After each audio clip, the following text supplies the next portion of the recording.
In what is being called Striketober, tens of thousands of American workers from all different kinds of industries have gone on strike this month. We have a massive strike taking place right now at the John Deere manufacturing plant. And in fact, last week on the first full day of the strike, they decided to have management go down into the factory, basically act as the scabs to do the work for the striking union members. And didn't go well. They had a 911 call shortly after the shift began.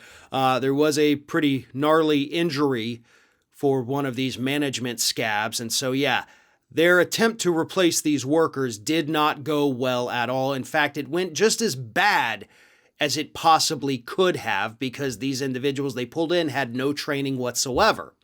And of course, we've had over 1,000 workers at the Kellogg factory. We recently had that big Nabisco strike. There's 32,000 nurses that are actually determining right now whether or not they are going to go on strike here in the very near future. We had the IATSE that actually was about to be on strike, but then they worked out a deal. That deal is not very good.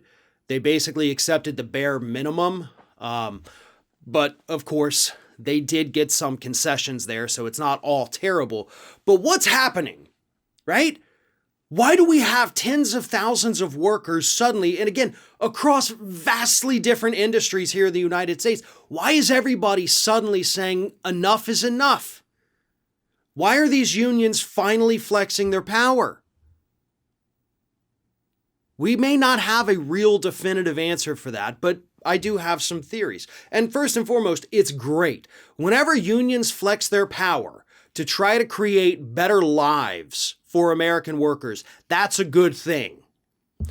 But I think what's happened is this pandemic has woken people up. It's woken people up to the fact that the government could be taking care of us, but they're not. It's woken us up to the fact that corporations could be taking care of us, but they're not. And most importantly, it has shown corporations just how valuable these workers are. They may not like it, they may not be treating the workers that way, and they sure as hell want to keep that a secret, but they now know they are completely dependent upon us. That is what this pandemic showed them. When people stopped going to work because they didn't want to die from a virus, corporate profits went down. And the CEOs saw it, the board of directors saw it, the managers saw it, and most importantly, the workers saw it. They realized they were the backbone of not just the corporations, but the backbone of the country itself. That's why all these politicians were so desperate to get everybody back to work. Because we're the friggin' backbones here, folks. And that's why these unions, I believe, are flexing their muscle now. The entire American public woke up to the fact that we have the power. Only if we flex it. And that is exactly what's happening in this wonderful month of Striketober. Ring of Fire has fresh content 7 days a week, so if you want to be reminded about it, don't forget to subscribe to the channel, hit the little bell to be notified every time a new video goes up.